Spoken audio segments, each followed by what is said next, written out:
আসসালামু আলাইকুম। আজকে দেখাবো পেঁয়াজ গাছ রোপণ এবং এখান থেকে কিভাবে পেঁয়াজের পাতা সংগ্রহ করা যায়। আমি বেলে মাটি নিয়েছি। আপনারা চেষ্টা করবেন বেলে মাটি নেওয়ার জন্য। বেলে মাটিতে পেঁয়াজ গাছ রোপণ করলে আপনি যখন টবে পানি দিবেন পানিটা জমে যাবে না এবং পেঁয়াজ গাছ পচে যাওয়ার সম্ভাবনা থাকবে না। তাই চেষ্টা করবেন বেলে মাটি নিতে। আমি পেঁয়াজ রোপণ করার আগে পেঁয়াজের খোসাগুলোকে মুখের কাছ থেকে ছাড়িয়ে নিচ্ছিলাম। এতে করে পেঁয়াজ পাতা খুব সহজেই বের হতে পারবে। বেশি ভালো হয় পেঁয়াজের মুখগুলোকে কেটে নিলে। খুব বেশি করে কেটে না নিয়ে সামান্য কেটে নিলে পেঁয়াজ পাতাগুলো খুব তাড়াতাড়ি গজাবে। আমি কেটে না নেওয়ার কারণটা হচ্ছে আমি এখান থেকে শুধু পেঁয়াজের পাতা সংগ্রহ করব না, আমি এখান থেকে পেঁয়াজও সংগ্রহ করব। আপনারা পেঁয়াজ সংগ্রহ করতে চাইলে বেশি করে কেটে দিবেন না, এভাবে আস্ত লাগানোর চেষ্টা করবেন। এবং পেঁয়াজ বপন করার সময় বেশি গভীরে বপন করবেন না, উপরের দিকেই রাখার চেষ্টা করবেন। আমি এভাবে সবগুলোর খোসা ছাড়িয়ে নিয়েছি, এরপর বপন করেছি। আপনারাও পেঁয়াজের পাতা সংগ্রহ করতে চাইলে এবং পেঁয়াজ সংগ্রহ করতে চাইলে এভাবেই বপন করে দেখবেন।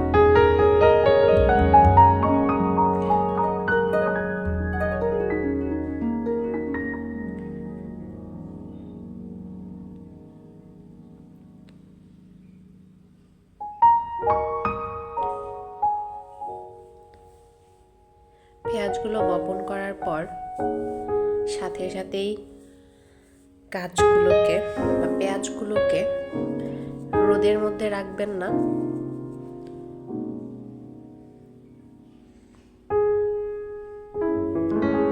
এমন স্থানে রাখবেন যেখানে পর্যাপ্ত পরিমাণে আলো বাতাস পায় কিন্তু সরাসরি সূর্যের আলোটা কম পড়ে।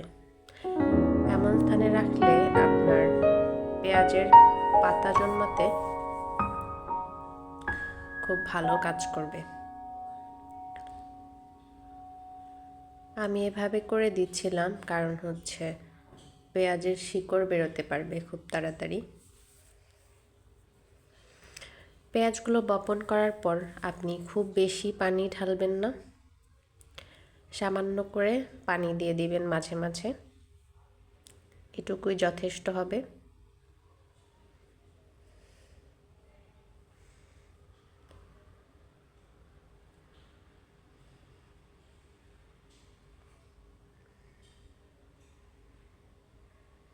আমি পেঁয়াজগুলোকে মাটি দিয়ে ঢেকে দিচ্ছিলাম।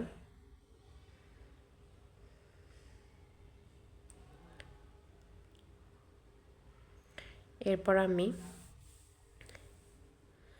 7 দিন পর দেখতে পেলাম পেঁয়াজ গাছগুলোতে পাতা গজিয়েছে।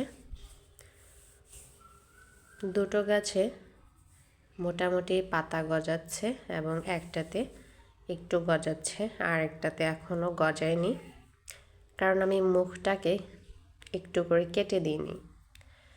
একটা গাছের মুখও কেটে দিয়েছিলাম না, তবে কেটে দিলে আরও তাড়াতাড়ি আমি পাতা পেতাম।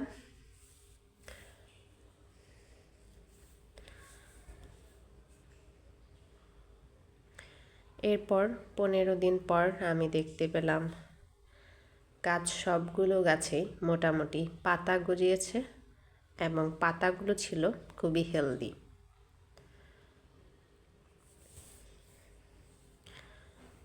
এভাবে করে আপনারা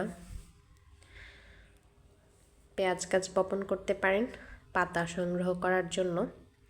এভাবে কিন্তু সারা বছর পেঁয়াজের পাতা সংগ্রহ করা যায় এবং এভাবে বপন করলে আপনি পেঁয়াজও উৎপাদন করতে পারেন।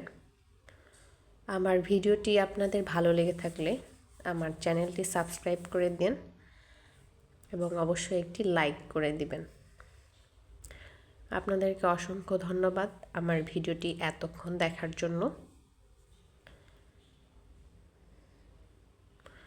আপনার অন্য কোনো ভিডিও চাইলে আমাকে অবশ্যই কমেন্ট করতে পারেন।